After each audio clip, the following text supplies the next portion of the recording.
თავი მე-17. ელაპარაკა უფალი მოსეს და უთხრა. ელაპარაკე აარონს, მის შვილებს მთელს ისრაელიანობას და უთხარი ეს სიტყვა, რომელიც უფალმა ბრძანა.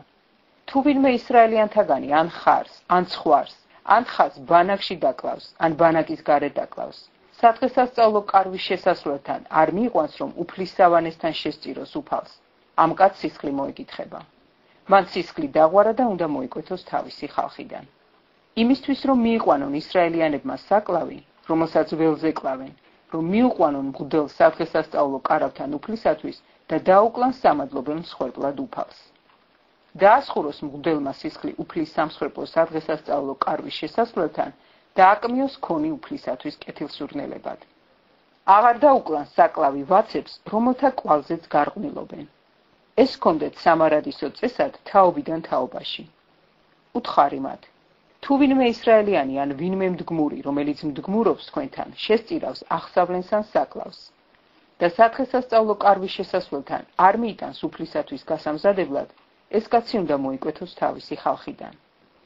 თუ ვინმე ისრაელიანი ან ვინმე მდგმური, რომელიც მდგმურობს თქვენთან, შეჭამს სისხლს, მიუმართავ ჩემს პირ სისხლის მჭამელისკენ და მოუკვეთავ მას თავისი ხალხის წიაღიდან. რადგან სისხლშია ხორციელი სული.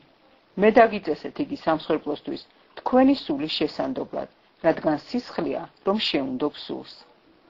ამიტომაც ვუთხარი ისრაელიანებს, არავინ თქვენგანმა არ ჭამოს სისხლი, არც მდგმურმა, რომელიც თქვენთან არის მდგმურად, არ ჭამოს სისხლი. თუ ვინმე ისრაელიანი და ვინმე მდგმური, რომელიც თქვენ შორის არის მდგმურად, მოინადირებს ნადირს ან ფრინველს, რომელიც იჭმევა, სისხლი უნდა გამოუშვას და მიწით დაფაროს. რადგან სული ყოველი ხორციელისა, მისი სისხლია, მის სულშია იგი. ვუთხარი ისრაელიანებს, არა ხორციელი სისხლი არ ჭამოთ, რადგან ყოველი ხორციელი სული მისი სისხლია, ყოველი მისი მჭამელი უნდა მოიკვეთოს. ყველა, ვინც ლეშს ან ნამხეცავს შეჭამს, მკვიდრი თუ მდგმური ტანისამოსი წყლით უნდა გაირეცხოს და გაუწმიდურებული იქნება საღამომდე. მერე გაწმიდავდება. თუ არ გარეცხავს და ტანს არ დაიბანს, დანაშაული დაეკისრება.